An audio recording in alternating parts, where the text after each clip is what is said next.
Hello and welcome back to JW's Dugout. John here. Happy Saturday. Yes, another Saturday video. I'm on a roll here. There's been a lot of content created over the course of the last 2 weeks, but today I'm actually really excited for this video. I want to talk about something that makes collecting so much more than just chasing rare vintage cards. I want to talk about the connections we have to these cards. The way a player, a story, or even a signature on cardboard ties back to our own personal lives. Almost like, this is what I'm going to call it, the 6 degrees of separation when it comes to our baseball cards. How baseball history, our personal memories, and the cards we collect all overlap and commingle, if you will. For me personally, it all goes back to childhood, and then it seeps into my years working in sports media, and even now in my current profession of corporate communications. Baseball has always been close by, whether it was covering games, interviewing players from the early points in their career up until they became major leaguers, or simply flipping through a stack of baseball cards. So today, like I said, I want to take you through that personal journey, which I'll do here in a second. And then at the end of this, I'm really encouraging everyone who ends up watching this video to respond with their own personal 6 degrees of separation story when it comes to the baseball cards you collect. I want to hear your story. I want to hear the cards that hold meaning in your life and get a conversation started. So with that, let's turn the camera around and I'm going to share some stories. All right, so as mentioned, we're gonna fly through some cards here that are important to me.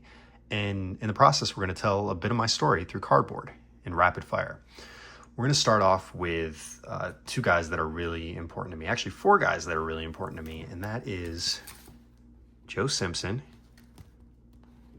This is his 1982 Topps in-person autograph when he was a player with the Mariners.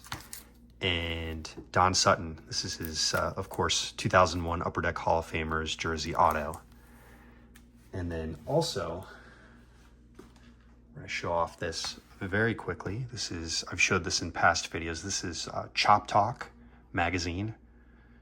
This is JSA authenticated by Pete Van Wieren and Skip Carey. And you probably already realize why this is so important to me, but these are the voices of my childhood. I listened to them seriously every night on TBS. And it is basically burned into my memory throughout childhood, listening to Braves on TBS every night. And these guys are just super important to me, were super important to me. There's actually a connection with Pete Van Wieren. He is from my original hometown of Rochester, New York. And these are autographs and cards that I hold very dear to me, especially, the fact that I was able to gather autographs of both of them. Just great voices and great knowledge. Of course, Don Sutton, a Hall of Fame pitcher, Joe Simpson, a former major leaguer who still does some radio with the Braves, and really happy to have that part of my collection. And so speaking of Braves, let's move over to the very first card I ever pulled out of a pack of baseball cards. And that is this 1994 triple play Bomb Squad Fred McGriff, which I also showcased a while back on my channel. And so this was 1994. And at the time I was right around 7 years old. I was already hooked on cards, but this McGriff in particular, there was something about this card that lit the fire in me, and really expanded my desire to, go to the local baseball card store every single week.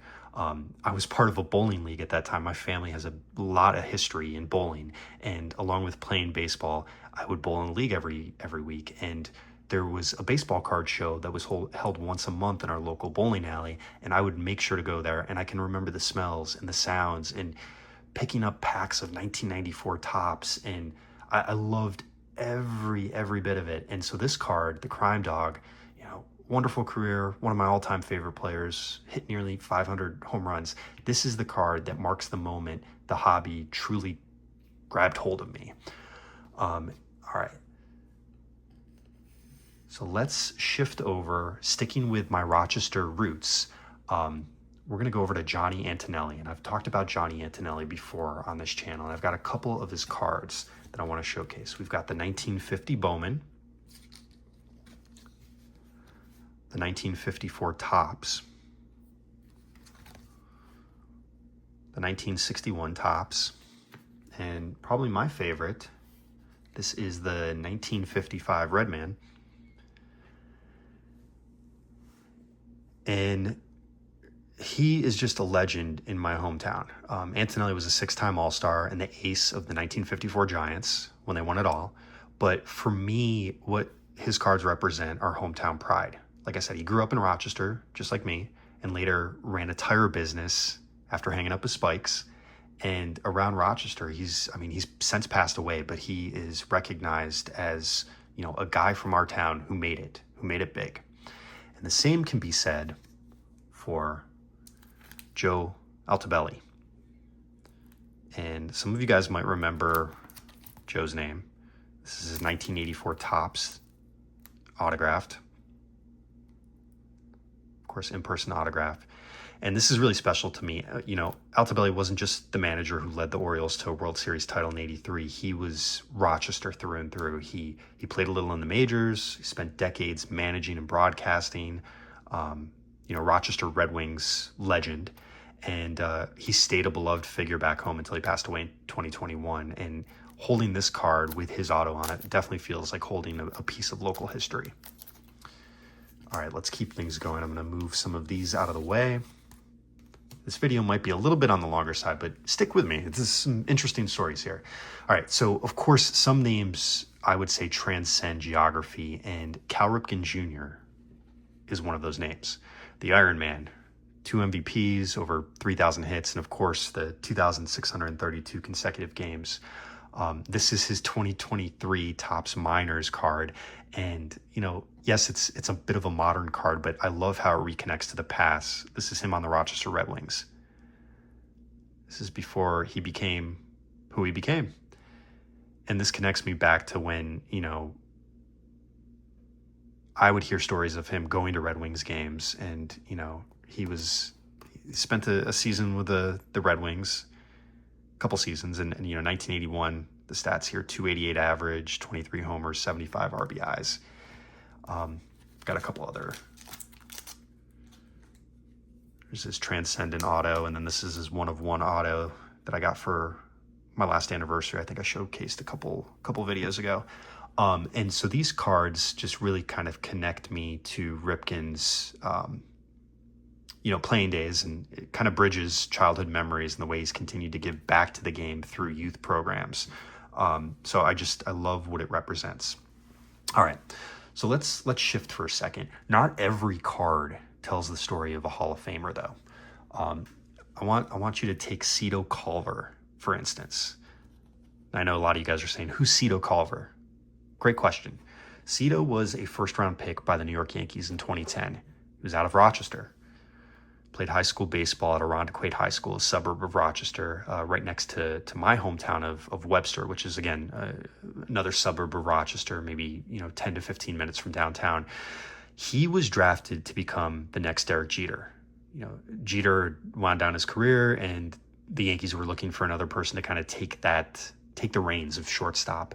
But Culver, for as great of a high school player he was, he never made it to the majors. And I still remember the buzz when he was picked, 32nd overall. And it was kind of shocking because that doesn't happen in upstate New York. Playing high school baseball there, you don't get many scouts coming to take a look at players. I remember doing tryouts in the gym because there was too much snow outside. So it's things like that really kind of connect me to this card. And it just this card in particular reminds me that not every baseball story ends under the bright lights. It's still a journey. And, Culver ended up actually having a long baseball career, just not in the majors. Played in the minors, played independent ball, still a success by all standards of the definition, if you will. And that goes alongside with another Rochester connection, Tim Redding. Now, this is his 2000 Bowman rookie, hand-signed. And he pitched nearly a decade in the bigs with teams like the Astros and nationals, but he wasn't a household name. We'll be honest here. But he carved out a good career and later became a coach and instructor. He pitched for the local community college in Rochester, Monroe Community College, and made it big. I saw him pitch a couple times in the minors when I was living out west. Just a nice, serviceable pitcher. And in that same vein, there's Ryan Miner, who was at the time a big-time prospect in the late 90s for the Baltimore Orioles, who were the farm team for let me rephrase that. The Rochester Red Wings were the farm team for the Baltimore Orioles. So he was a staple when I was going to watch games as a kid. And he's probably best known throughout baseball as the guy who took Ripken's spot the night that the streak ended. But for me, it's his time with the Red Wings that really stands out. And it really just ties both my local team and one of the biggest where were you moments in baseball history when Ripken ended his streak. So really happy to have this one as well. Okay, now moving into kind of the last story that I want to tell from my childhood and then kind of move into the professional landscape, if you will. So some cards for me hit even closer to home, and that is two in particular. You guys might remember Robby Thompson, and this is his rookie card from 1987. Pretty prominent Giants second baseman. But here's where the story is a little bit interesting, and this is his 1993 Upper Deck with his autograph on it that I actually got. And here's how I got it. When I was 6, my family moved away from New York for a hot second. We weren't away long, but we moved to a different part of the country, and I was lucky enough to have Robby as an assistant coach on my Little League team. And this was when I was, I think, either 5 or 6 years old. Of course, we moved back to Rochester after that, but yeah, he was my Little League coach, and I remember being so excited. At the time, I knew that he played for the Giants. I knew that he was a major leaguer, and I was just thrilled about it. And so Robby, of course, was a 2-time All-Star, a Gold Glover, and to me, he was Coach Thompson. And what an experience it was to be able to, here's another one of Robby's cards, to have him coach me, and just another 1992 score, gotta love it. But the other end of the story is on my team was his son, Drew Thompson. And Drew eventually got drafted by the Twins in 2005. Here's his Bowman first year card, hand signed. And this one just reminds me of growing up. And, Drew unfortunately suffered some injuries and wasn't able to have the type of career his father had. Got out of baseball, still successful by all means, but this is something that definitely connects me to the past. All right, let's clean this stuff up real quick. And now we're going to move into some more interesting stories, but this is going to be more about my professional career. All right, and thank you guys for sticking with me. I know this one's a little bit long, but we're almost there. Okay, so we're going to fast forward a bit. When I started my career in journalism, I covered high school baseball quite a bit.